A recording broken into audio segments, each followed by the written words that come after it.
తాంబూలం తీసుకొని అమ్మాయి వాళ్ళ ఇంటికి వెళ్ళగానే ఇలా ఎర్ర నీళ్లు దిష్టి తీశారు. ఉడుపుని డైరెక్ట్ గా దేవుడి రూమ్ లో ఉంచేసి అమ్మాయి తరపున వాళ్ళు అబ్బాయి తరపున వాళ్ళు ఇద్దరు దండం పెట్టేసుకున్నారు దేవుడి దగ్గర. ప్రాసెస్ మొత్తం నేను ఫస్ట్ టైం చూస్తున్నాను, ఎప్పుడు అంతగా అబ్జర్వ్ చేయలేదు. ఈ చిట్టి బుజ్జిగాడు మా మరిది కొడుకు, అంటే పెళ్లి కొడుకు వాళ్ళ అన్నయ్య కొడుకు అన్నమాట.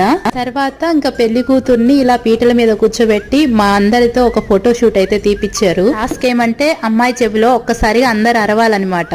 ఛాన్స్ దొరికింది కదా అని పెళ్లి కూతురికి వచ్చేలాగా వచ్చేసాము. చిన్న వాళ్ళకి కూల్ డ్రింక్ ఇచ్చేసి పసుపు కూడా కాళ్ళకు రాశారు. పసుపు రాసుకోవడం కాళ్ళకి ఎంత మంచిదో కదా, కానీ ఇలాంటి ఫంక్షన్ లో తప్ప ఎప్పుడు పసుపు రాసుకోవాలనే ఆలోచనే రాదు. ఇంకా పెళ్లి కూతురికి నలుగు పెట్టేస్తున్నారు. గురించి పెద్దగా ఐడియా లేదు, సో అక్కడ వేరే వాళ్ళు పెడుతుంటే దాన్ని అబ్జర్వ్ చేసి సేమ్ అలాగే పెట్టేశా. ఇలాంటివి చేసినప్పుడు నాకు నేను చాలా పెద్ద మనిషిలాగా ఫీల్ అయిపోతుంటా. ఇంకో విషయం తెలుసా, మా మేరెడ్డి ఫ్యామిలీకి మొత్తంకి నేనే పెద్ద కోడల్ని. మేరెడ్డి ఫ్యామిలీ పిల్లలందరికీ పేదరాశి పెద్దమ్మని. అది సరే, మన వీడియోని లైక్ అండ్ సబ్స్క్రైబ్ చేయడం